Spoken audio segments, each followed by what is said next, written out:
Hey to all of my creatives. It is going to be a mini episode. I'm Miss Forbes here. If you haven't followed the Forbes Agency Instagram, the Forbes Agency YouTube, do me a favor and pause this video. Go follow us, go subscribe to our channel because we are a hub of collective creatives, artists, designers, models, and people in the entertainment industry and the fashion industry. And my goal is to bring more opportunities to collaborate, to network, and to just level up in your business. So with that being said, today's episode is going to be just me here. It's a mini episode, and I really want to talk about something that has changed my life and really helped me to build that consistency. And I think I didn't really realize what was going on when I was in the thick of it. But now that I'm older and I've done a lot of healing work and just tried to level up in my business and done, business development and personal development, I have realized that I have had creative blocks. And I think we all get to that point in our lives where we're hitting a wall. There's that resistance. So we're going to talk about why you keep having creative blocks. This is going to be a good conversation. If you feel like you are setting goals and you're not reaching them, and you feel like you know what you want to do, but you're not able to execute, this is a great video for you. I hope it inspires you. I hope that I answer any of the questions you may have concerning creative blocks. And if there's something that I don't cover in this conversation, please feel free to send me a DM, send me an email, or you can even drop a comment at the bottom of this video, and I'll try to either make a follow-up or reach out to you personally. So the first thing we're gonna cover is,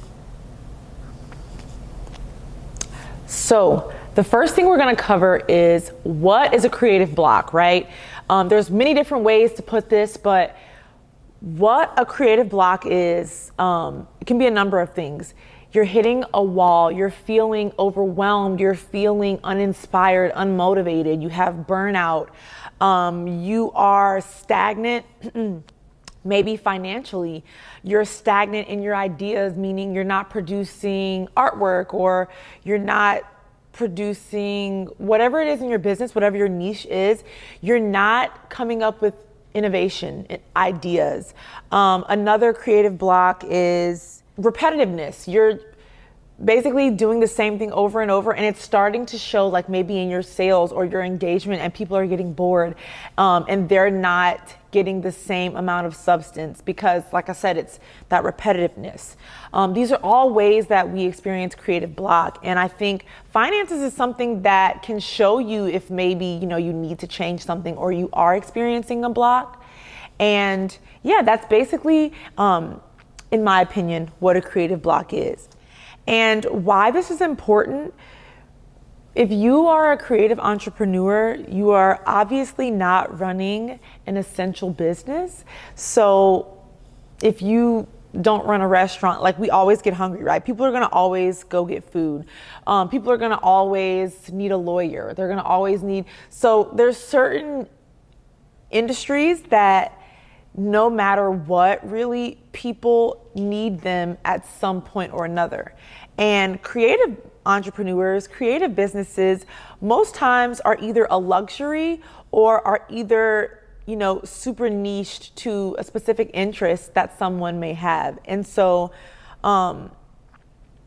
it's important to know that when you're in a creative industry, you have to stand out. You have to be consistent in your ideas and your innovation. And you have to get to a point where if you do have a creative block, it's maybe for a week, or, you can notice it soon enough to where it doesn't affect your sales, or it doesn't affect, the content that you're putting out. And, I struggled with this. And I thought for some time that because I was having a creative block that I needed to like quit and like I didn't want to do it anymore, or I was just over it. But really, you have to tend to your business like you're in a relationship, like it's a marriage. You have to like do new and fun things. You have to constantly be reigniting that spark. And it's not just about the passion, because obviously we do things that most of us creatives, we like to do things that we're emotionally invested in and things that, we really are passionate about. But there still needs to be that balance and that analytical part of us that's able to say, okay, yes, I'm passionate about this, but I still have to do the work to be learning new things, to be meeting new people, networking, and expanding our own inspiration, our own consciousness, so that we are able to limit the amount of creative blocks that we have. So now we're gonna get into the nitty-gritty of this topic. So the number one thing, and I think that everyone, if there's nothing else you get from this video, this is the main point of, especially me. And obviously all of these views expressed are my own. So, I'm not a doctor, I'm not a therapist. I'm just a girl who runs a creative business, and I want to help you try to avoid the mistakes. So keep that in mind when listening to this. But like I said, this is the most important aspect to me of creative blocks, which is nervous system regulation, right?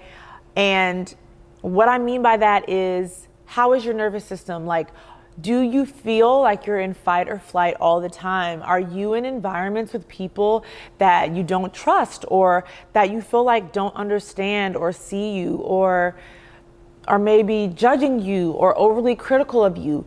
This is so important when you're trying to establish a business and you're trying to be innovative and be inspirational and inspire other people, right?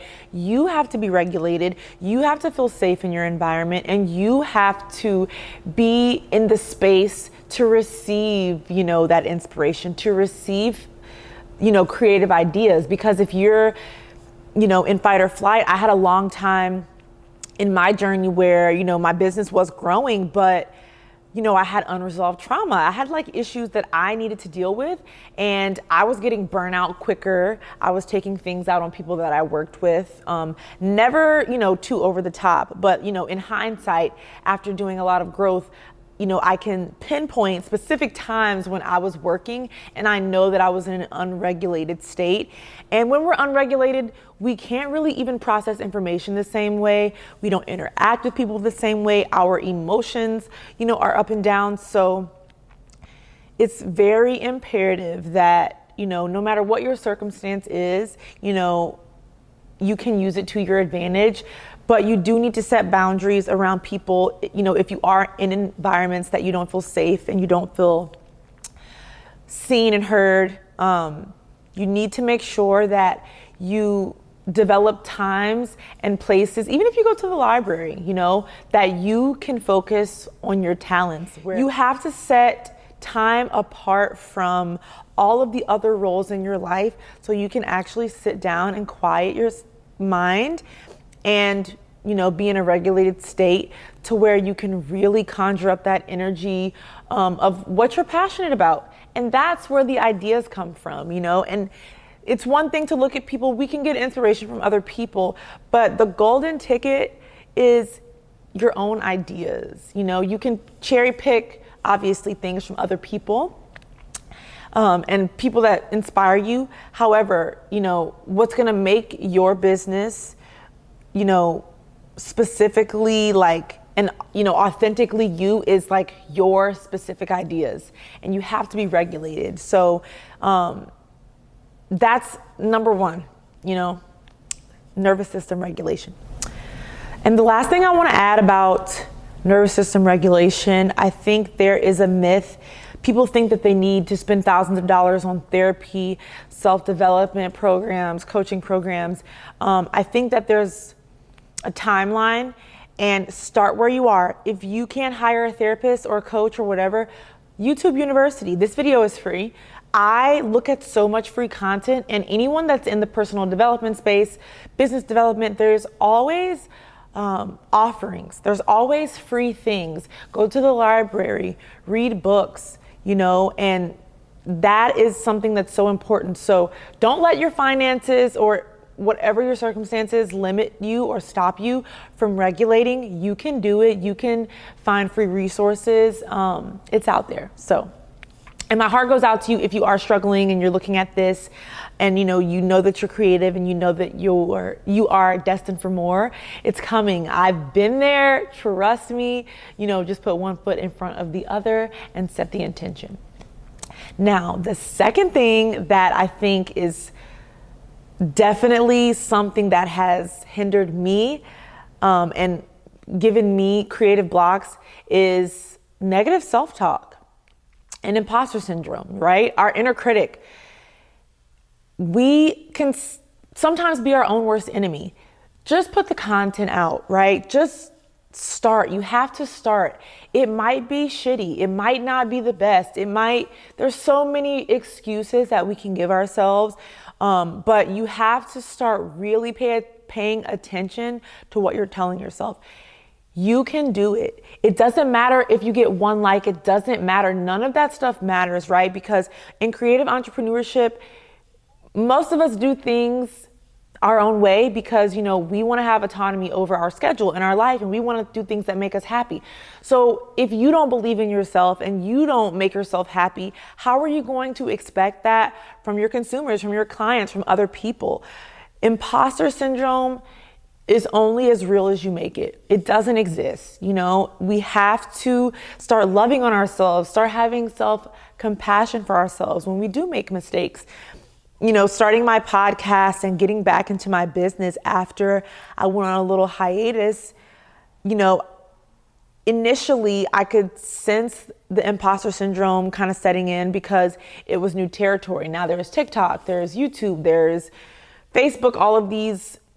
Those things have been around, but in terms of how I promoted before I left and how I promote now, I'm like, I don't even know what I'm doing. And so I started to feed that negative self-talk, and then it's stopped me from even starting because I'm fixating on all of the things that won't produce the results that I want. And, that's the beauty of manifestation and our thought patterns.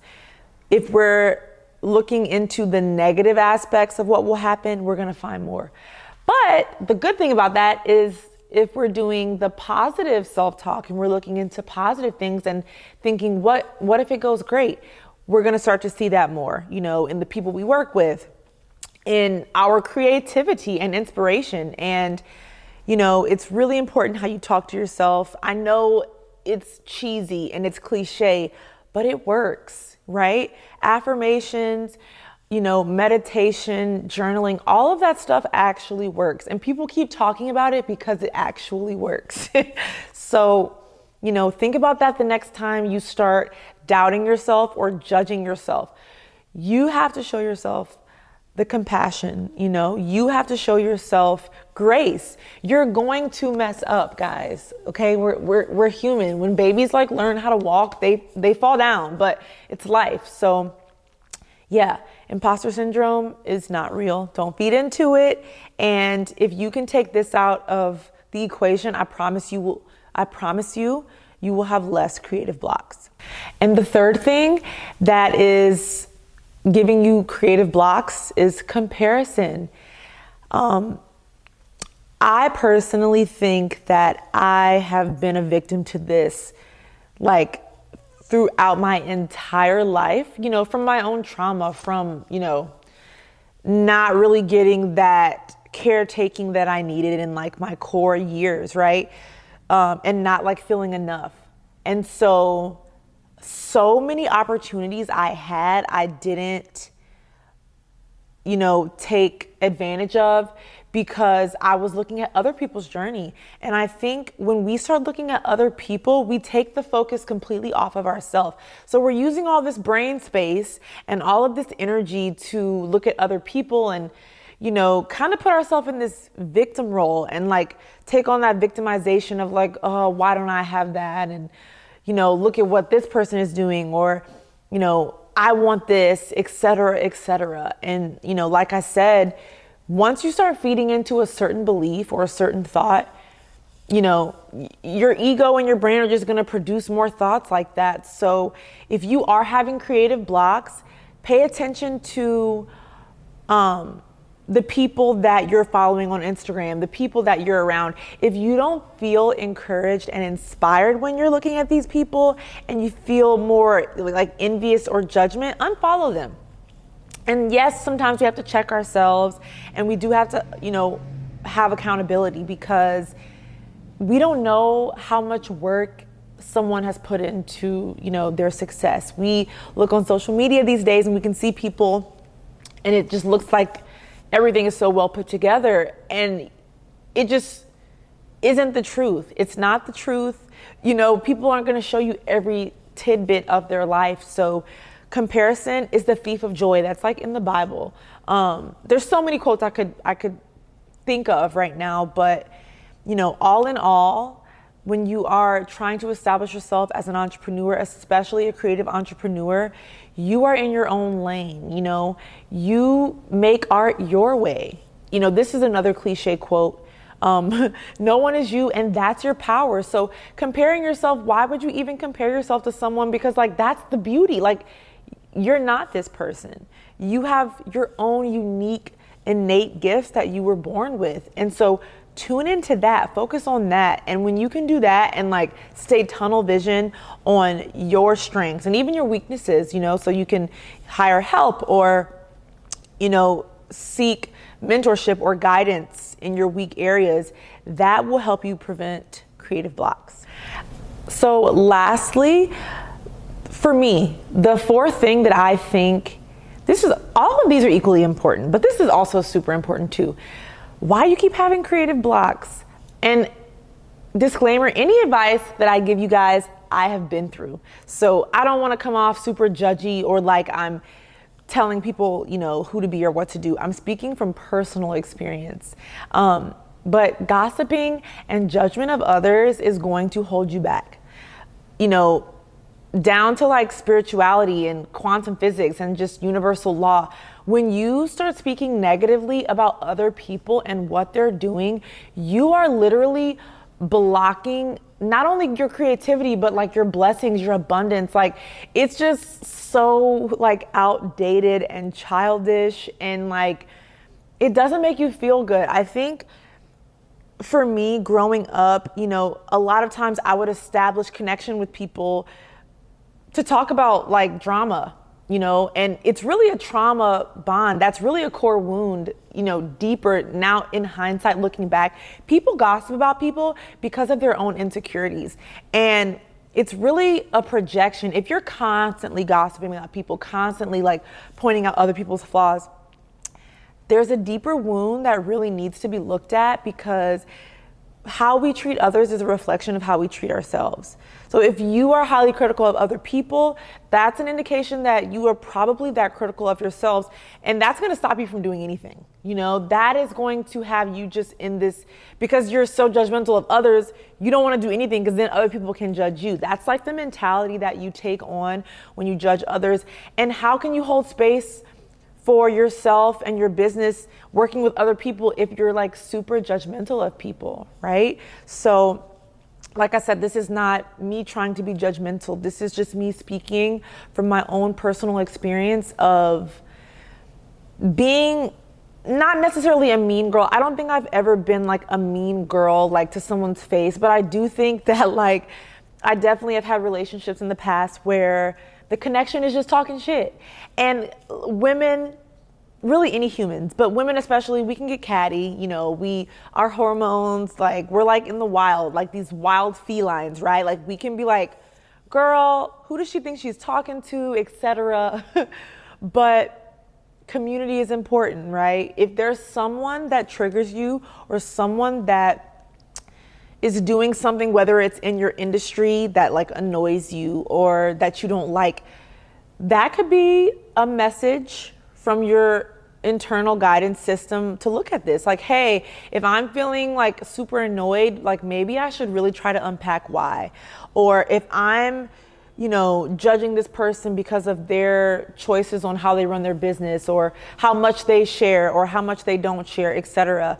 You should look at that, because at the end of the day, we're all doing our best. Everyone is operating from the level of consciousness and the level of emotional maturity, or business maturity that they are able to. So when you do that, then you're going to start attracting more people that talk about ideas, that talk about concepts, that talk about goals. And that is fueling your creative energy. That is going to fuel your inspiration, So yeah, I think in my healing journey, it's very closely correlated to my business. Creative entrepreneurs, our healing, in my opinion, is very closely tied to our business. And honestly, you can ask a lot of entrepreneurs, how you're doing emotionally and spiritually is tied to how your business is doing, right? That's another conversation for another day. But I think all of these things that I've talked about are so important, because you, like I said at the beginning, you need to have a system. You need to be able to, if you need to take a step back, take rest, obviously do that. But, if you want to really take yourself seriously and really be an entrepreneur and be a trendsetter and innovator and change people's lives, you're going to have to be consistent. And finally, if you've tried all of these things, sometimes you just need to let it go and let yourself rest. Okay, so don't be too hard on yourself. I've enjoyed talking to you guys today about creative blocks. I hope that you take this to your business, and I hope you thrive, and I hope you feel seen. So make sure you follow us, and I think that's it. Love you guys. Bye.